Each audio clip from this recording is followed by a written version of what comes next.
자, 컨텐츠 계층 설계에 대해서 소개해 드리도록 하겠습니다.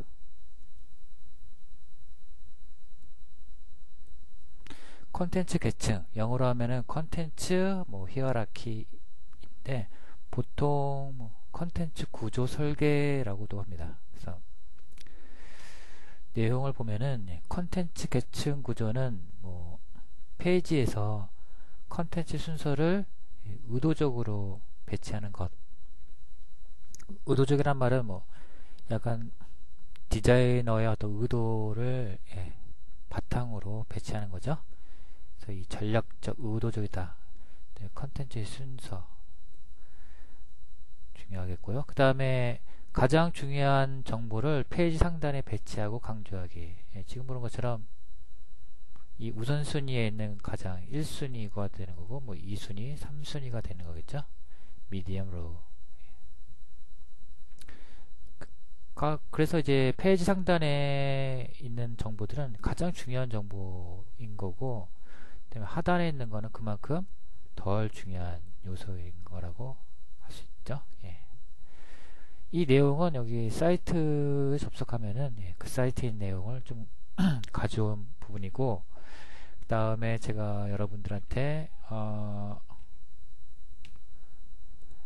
약간 스캔 자료로 올려준 이 정보, 이거를 바탕으로 해서 수업 내용을 설계했습니다. 그래서 오늘 시간이 아마 포토샵과 관련된 그 이전서부터 우리가 1주서부터 했던 1주부터 했던 7주까지의 그런 과정을 총 정리하는 시간이고, 또 다음 주부터는 새로운 수업을 하기 위해서 마무리를 지려고 합니다.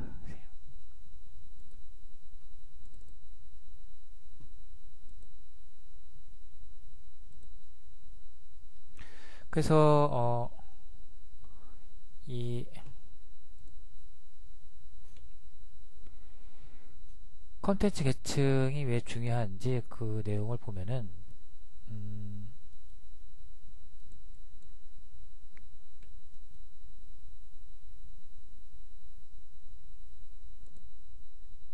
이 컨텐츠 계층에서는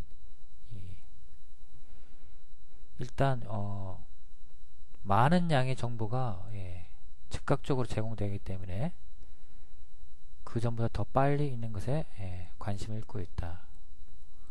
양이 워낙 많으니까 빨리 읽는 거는 소용이 없다는 거죠. 그래서 나한테 필요 있으면은 내용을 보는 거고, 필요 없는 거면 그냥 지나친다는 것도 있고요. 그래서 이 제이콥 리스는 약간 사용성은 약간 유명한 사람이죠. 웹페이지에서 방문한 사용자는 10초에서 20초 사이에 이탈하는 경우가 가장 많으며 평균 1분 내로 체류한다고 하였다. 그래서 이 표에서도 보듯이 한 1초 내에 이제 머무는 거, 요 사이가 사람들이 이제 가장 많이 컨텐츠를 파악한다고 할 수 있겠죠. 그래서 내가 필요하면은 거기에 많이 머물러 있는 거고, 필요치 않다면은 빨리 그 사이트를 벗어나는 거. 사이트뿐만 아니라 우리가 눈으로 확인할 수 있는 모든 정보들이 다 그렇죠. 관심 있는 거는 유독 유심히 잘 보지만 관심 있는 거 없는 거는 그렇게 자세히 보지도 않고 또 듣지도 않죠. 그리고 실제로 방문한 페이지 중에서 4분의 1 정도만 양만 읽는다고 한다. 10초 사이니까 한 이 정도까지만 읽는다는 거죠. 그러니까 이제 여기에 있는 정보만 읽고, 이 내용이 나한테 약간 중요한 정보, 필요한 정보다 하면은 이 아래까지 내려가는 거고, 그렇지 않다면은 그냥 바로 그 다음 페이지로 또는 이 페이지를 아예 나가버린다고 할 수 있는 거죠. 또 그와 함께 이 쿠엔베르크 다이아그램이라는 또 이론이 있는데, 이건 이제 시선의 흐름을 나타내는 말입니다. 시선의 흐름은 항상 이 상단, 우측 상단에서 좌측 하단으로 시선의 흐름이 가는데, 보통 오른쪽에서 왼쪽으로, 뭐 이렇게 대각선 방향으로 또는 이렇게 아래 방향으로 뭐 그렇게 방향이 있는데, 일단 이 상단에 있는 내용은 사람의 시선이 가장 많이 눈에 띄는 부분이라서 가급적이면 여기서 중요한 정보를 많이 올려놓은 배치를 많이 시키고 있죠. 예. 그래서 이 쿠엔베르크 다이어그램에서도 보면은 자연스러운 읽기, 뭐 여기 보면 읽기 중력이라고 많이 나오는데, 정보를 이렇게 배치를 해서 사람들이 자연스럽게 읽는 거를 유도를 하고 있습니다. 제3자를 위한 디자인. 우리가 디자인하는 그 작업물은 나 혼자 보기 위한 그런 작업물이 아니죠. 지금 현재는 뭐 과제를 하기 위해서 뭐 자기만의 디자인을 하고 있긴 했는데, 앞으로 이제 여러분들 이제 디자인 할 때는 이 제3자, 유저를 위한 디자인을 해야 되는 거죠. 그래서 대부분의 디자인이 자기 위에 다른 사람들을 위해서 제작하는 것이다.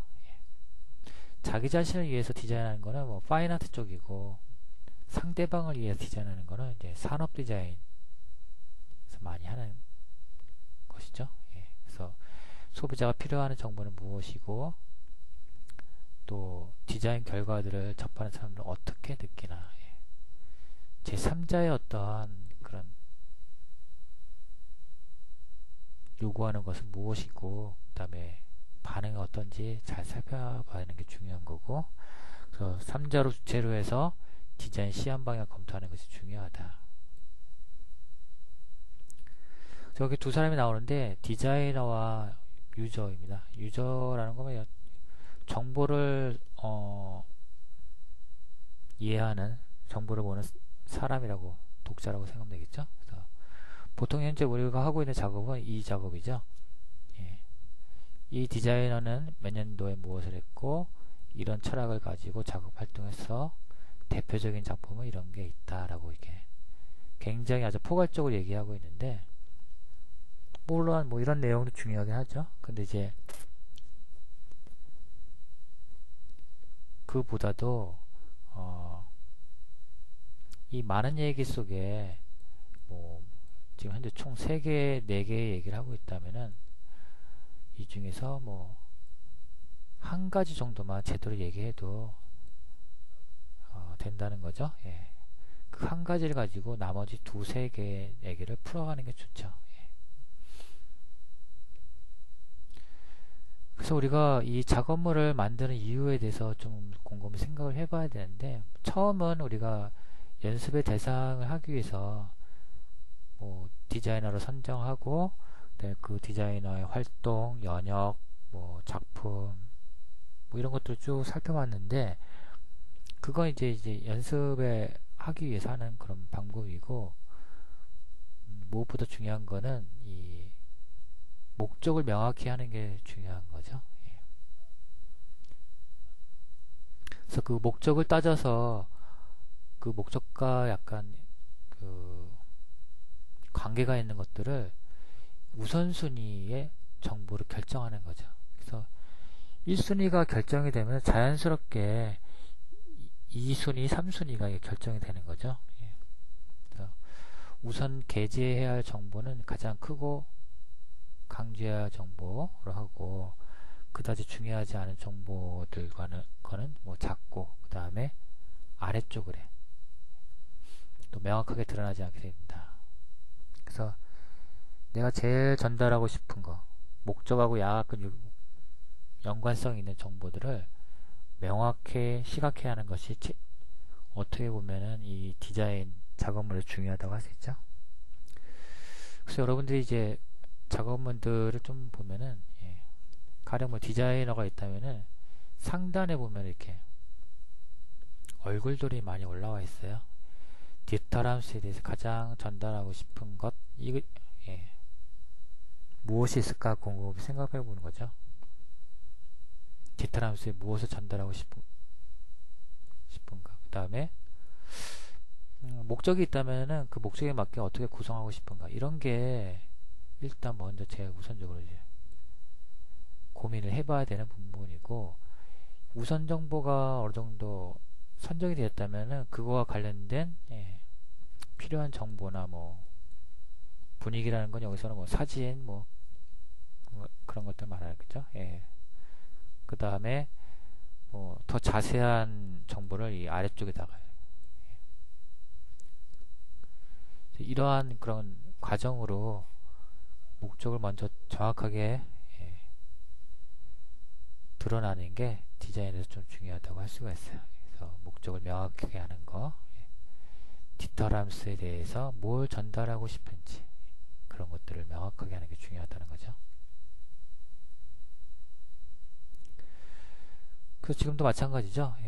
그래서 내가 이런 것들은 뭐 스스로 결정하는 부분인데, 물론 뭐 이거는 인물 소개에 관련된 디자인이라서 그 인물에서의 어떤 활동에서 인물이 갖고 있는 뭐 중요한 부분을 포인트로 잡아서 제공하는 부분도 있고, 그리고 이제 인물 소개가 아닌 직접 디자인한 것들을 소개한다면은 어떤 거를 전면에 먼저 내어서 소개하느냐, 이런 게 좀 중요하겠죠. 그래서 목적을 명확하게 하고 전달하고자 하는 내용을 우선순위로 둔다. 선정하는 게 제일 중요하다.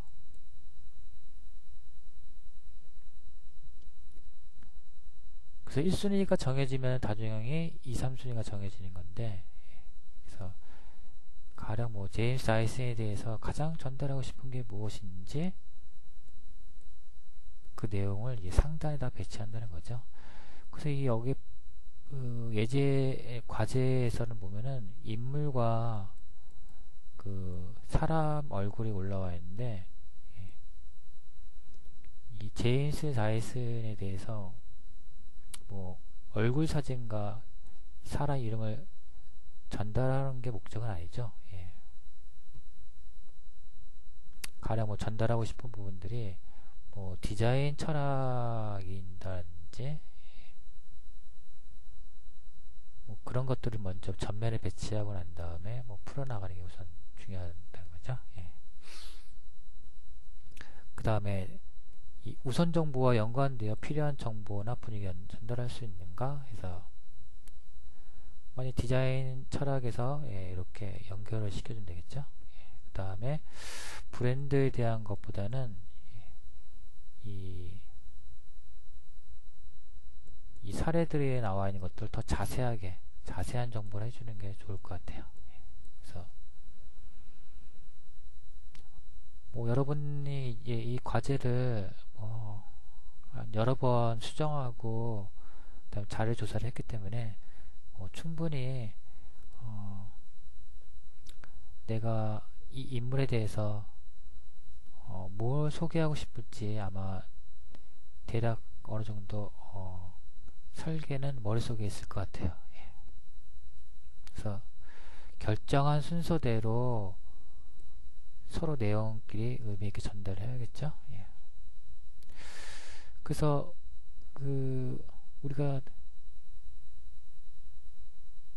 이 내용이 좀 중요한 부분인데, 지금 이제 연습을 하기 위해서, 포토샵을 연습하기 위해서 좀 꾸미는 거를 어떤 완성의 목적을 했는데, 이게 중요한 게 아니죠. 이거는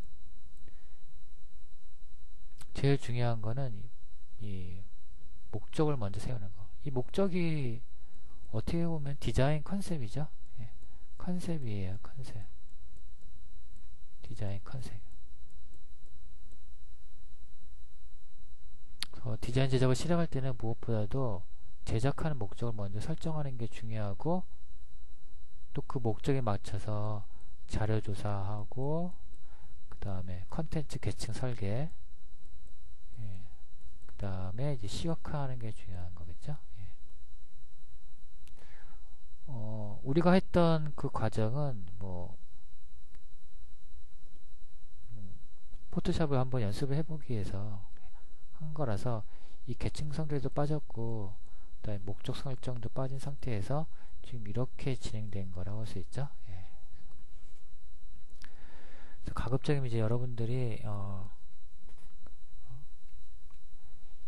이 순서를 좀 정해줬으면 좋겠어요. 1, 2, 3, 4 목적을 설정하고 그 목적에 맞게 자료 조사를 진행하고 그 다음에 그 자료 조사를 바탕으로 해서 우선적으로 먼저 전면에 배치해야 될 콘텐츠는 무엇이고 또 그거와 연관된 정보는 무엇인지 먼저 설계를 한 다음에 디자인 시각화를 해야겠죠. 예. 만약에 이제 이런 것들이 목적이 이제 불투명하면은 나중에 이제 디자인을 완성도 있게 하더라도 뭐 그게 디자인은 별로 좋은 평가를 받지 못하게 되는 그런 결과가 생깁니다. 예. 그래서 목적이 있기 때문에 디자인이 필요한 거고, 예. 그래서 이게 바뀌면 안 돼요. 목적을 먼저 우선시하고 그 다음에 거기에 맞는 디자인을 해야 된다는 거. 예.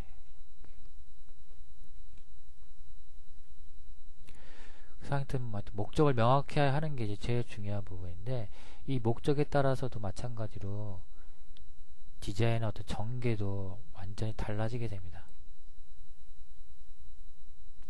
뭐 가령 지금 정보가 이런 식으로 제품 정보, 가격 정보, 설명문 정보 이렇게 나와 있다면은 이게 상품 중심이냐 가격 중심이냐에 따라서 지금 보는 것처럼 상품 중심으로 이제 크게 배치가 된 거고 설명이 나오죠. 그 다음에 상대적으로 가격은 되게 작게 나오고. 근데 가격 중심이라는 거는 이 가격이 굉장히 저렴하다라는 뜻으로 상대적으로 상품보다는 아주 작게 배치되고 있죠. 예. 그래서 목적이 뭐냐에 따라서 같은 정보라도 목적에 따라 디자인 방향과 전개하는 방향이 달라지기 때문에 가급적이면 여러분들이 목적을 명확히 하고 거기에 따라서 컨텐츠 계층 설계를 하고 디자인을 전개하는 게 그게 올바른 순서인 거죠. 그래서 목적을 명확하게 하지 못한 상태에서 디자인 작업을 진행하게 되면 대부분의 경우에는 최적의 디자인을 완성하기 어렵다. 이 말은 뭐 좋은 디자인을 할 수 없다는 거죠. 예. 좋은 평가를 받지 못한다는 거예요. 예.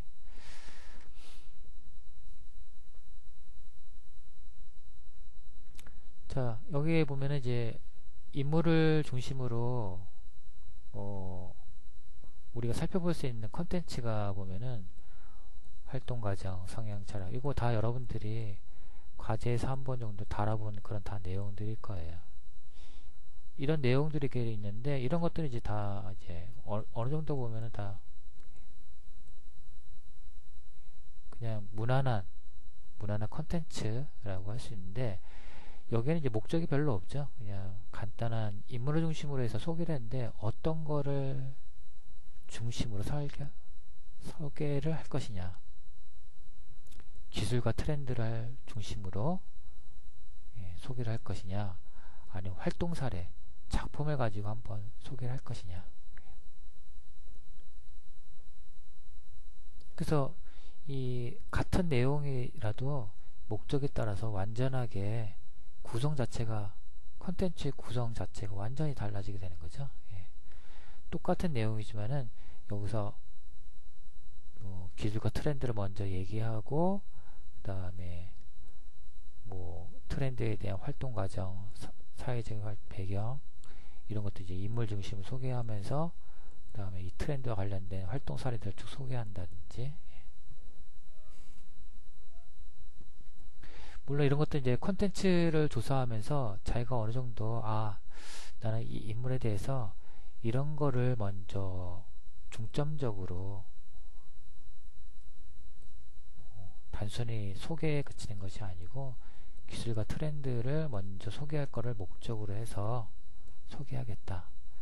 또는 제품의 어떤 한 사례를 중심으로 해서 그 제품 중심에 나온 기술이라든지 사회적 배경, 그다음에 활동 과정 이런 것들을 소개하겠다. 이런 식으로 어떤 목적 설정하는 거죠. 예. 인물 중심으로 한 목적 설정. 예. 가령 예를 든다면 그런 거죠. 그래서 목적을 명확하게 하는 게 이 컨텐츠 계층 설계에서 중요한 부분입니다. 그래서 뭐 아까 얘기했던 부분이죠. 예. 뭐 이렇게 얘기를 하면은 거의 뭐 약간 노멀한 목적이 없어 보이니까 상대방도 뭘 얘기하고 싶은 건지 뭐 정확하게 파악이 안 되는 거죠. 그래서 뭐 디자인의 철학이라든지 습관 등으로 탄생된 제품을 알고 싶다. 뭐 우리가 디자인할 때 보면은 그 디자이너의 어떠한 작업 습관 또 철학이 많이 반영돼서 제품이 나오는 경우가 많이 있습니다. 그래서 이런 거를 만약에 이제 철학을 중심으로 해서 또는 습관을 중심으로 해서 디자이너를 소개하는 걸 목적으로 한다면은 약간 다른 콘텐츠 구조가 나오는 거겠죠. 그래서 이 콘텐츠 구조라든지 우선순위를 정하는 거는 꽤 약간 여러분들이 이 콘텐츠 대상에 대해서 충분한 이해를 먼저 하고 곰곰이 생각을 해봐야 되는 문제이죠. 예. 그래서 순서를 정하기 어렵다면은 좀 약간 유사한 주제를 검색하는 것도 상당히 도움이 돼요. 그래서 여기 나와 있는 그 주소가 있는데 예. 이 주소에 보면은 순서가 이렇게 되어 있어요.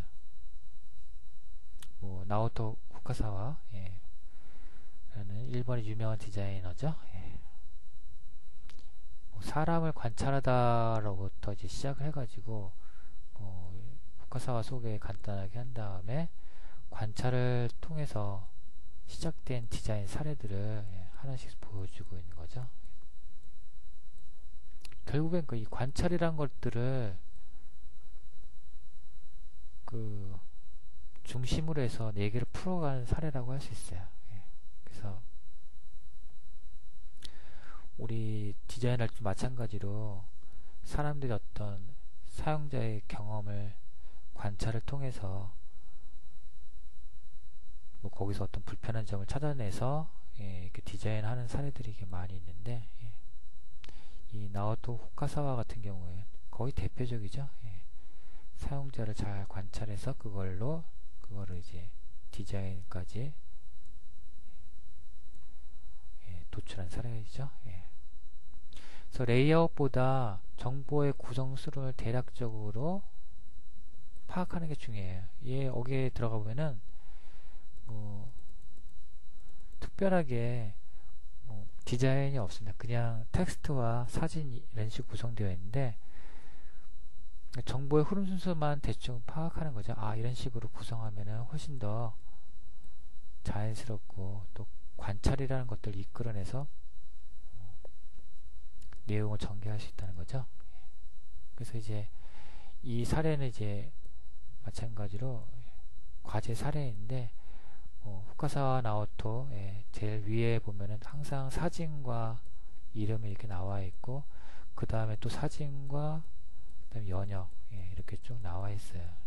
이건 이제 굉장히 아주 보편적인 그런 방법 순서고 그 다음에 디자인 철학에서도 보면은 사례를 가지고 소개했는데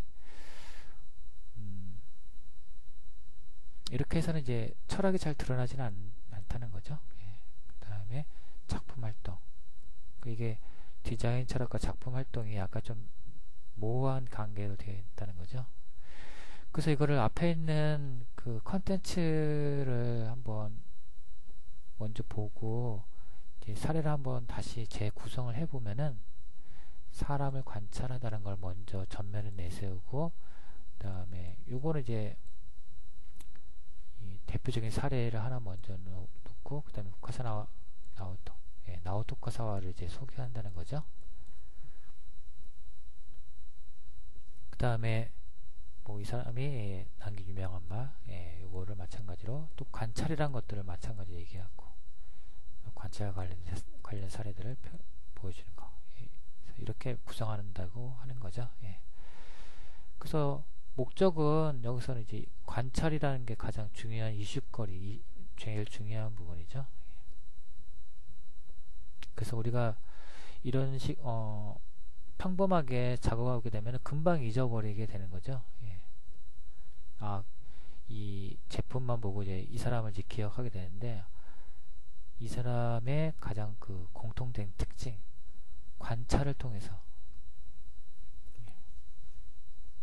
어디 디자인, 어떤 진행사항, 디자인을 이끌어냈다는 것들을 기억하게 된다는 거죠. 관찰.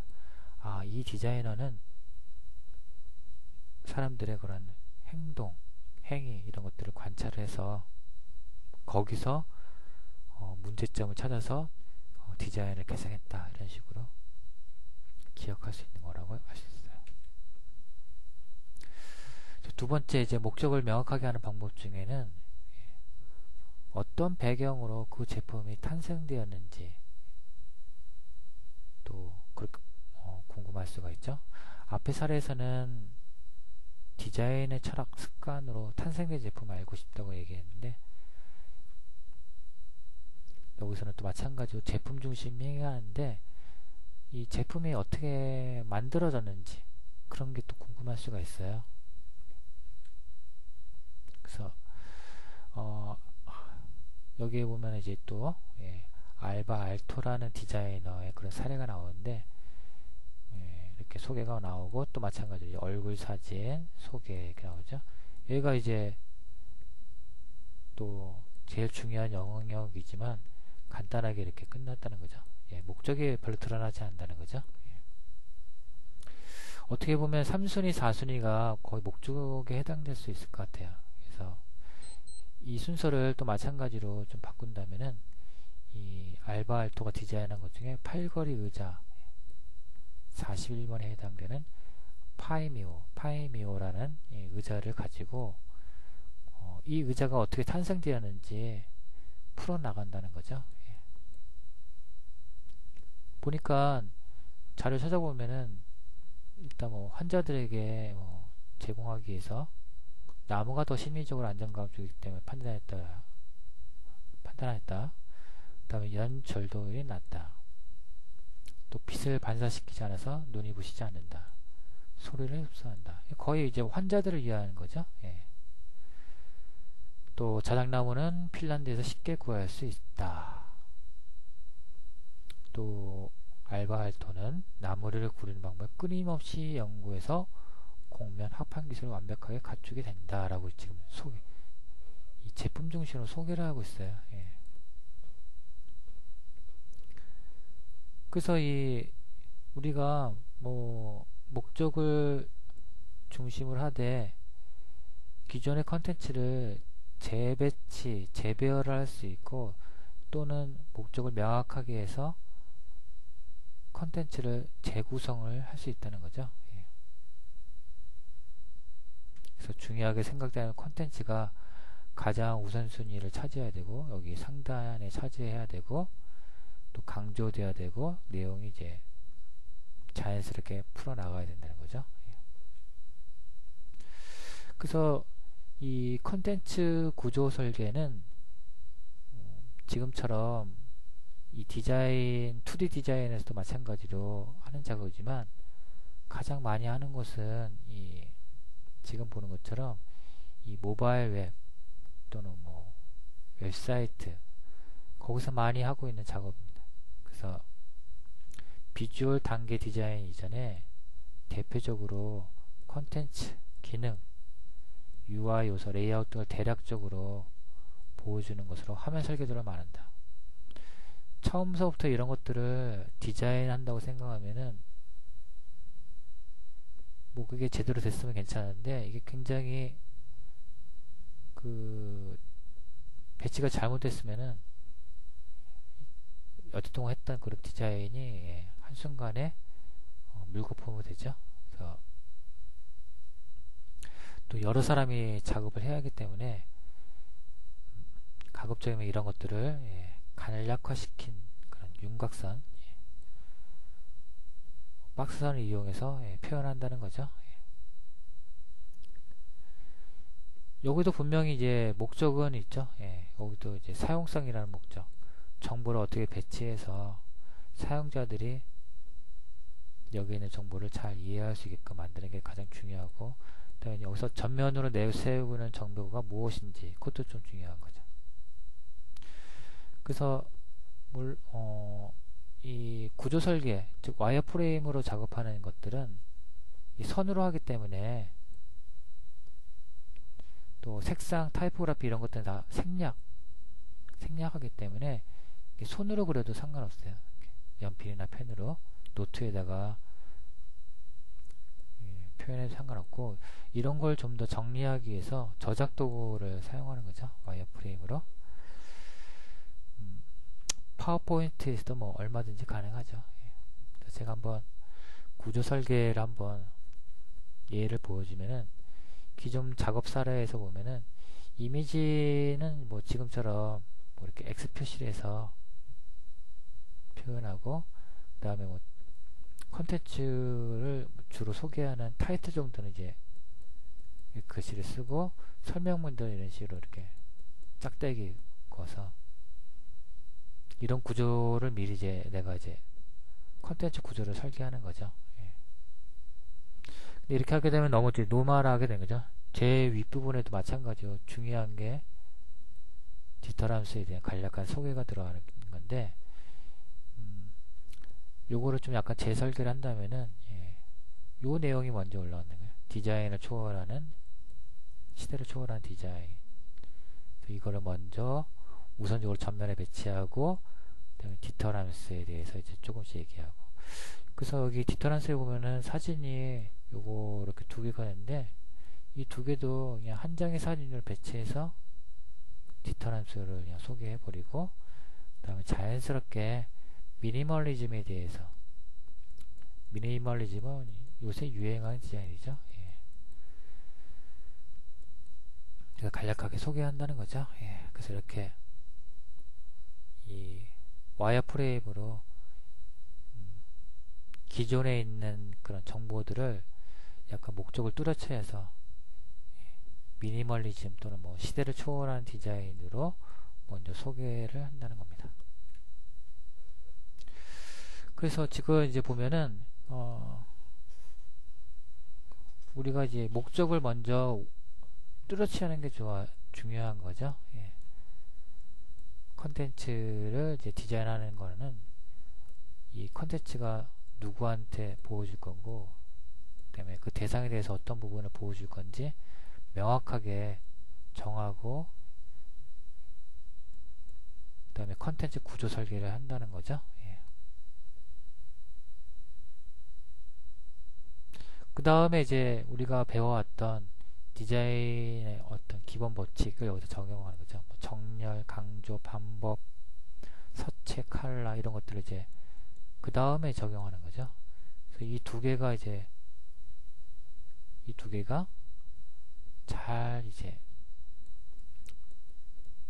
조화롭게 구성이 된다면은 지금 보는 것처럼 디자인 감각을 뛰어넘을 수 있다는 거죠. 그래서 각 개인마다 이 디자인 감각은 조금씩 차이는 있습니다. 그래서 무엇보다도 중요한 거는 이 디자인 목적과 거기에 따라서 디자인의 어떤 기본 법칙, 표현 방법, 어떤 포토샵 기술 이런 것들이 중요한 거죠. 그래서 포토샵도 뭐 물론 디자인을 잘하기 위해서 뭐 여러 가지 명령어들, 기술들 이런 걸 익히는 게 중요하지만, 무엇보다 중요한 거는 목적을 명확하게 하는 것, 그 다음에 이런 목적이 뚜렷한 것들을 뚜렷하게 디자인 어떤 기본 법칙을 제대로 활용하는 것, 이런 것들이 중요하다고 생각되는 겁니다. 그래서 이제 우리가 이제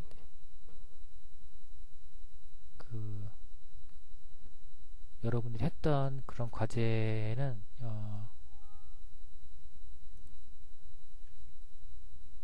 쭉 이제 보면은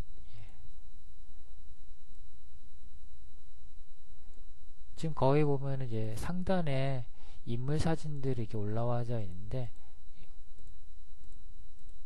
그 다음에 인물 사진들이 좀 중복해서 이제 올라와 있어요. 그리고 그 다음에 특히 또 이제 상당 영역은 어떤 목적과 관련된 우선 정보가 이제 들어와야 된다는 거였죠. 예, 그래서 지금 거의 대부분이 얼굴 사진과 그 다음에 디자이너의 간략한 이름과 소개 이런 부분들이 거의 상당 영역을 차지하고 있는데, 이런 것들을 한번 곰곰이 생각해 보면서 얼굴과 이름을 먼저 소개하는 것보다 어떤 작품 중심 또는 여러분들이 조사한 컨텐츠 중에서 더 우선적으로 내세울 만한 그런 컨텐츠들을 상단에다 배치하는 거. 예.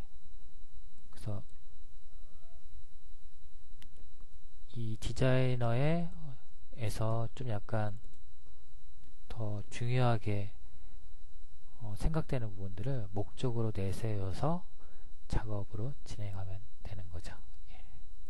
그래서 이후에는 제가 또 사례, 여러분들 어떤 과제 낸 것 중에 사례를 가지고 또 이전 사례와 이후 사례를 가지고 한번 또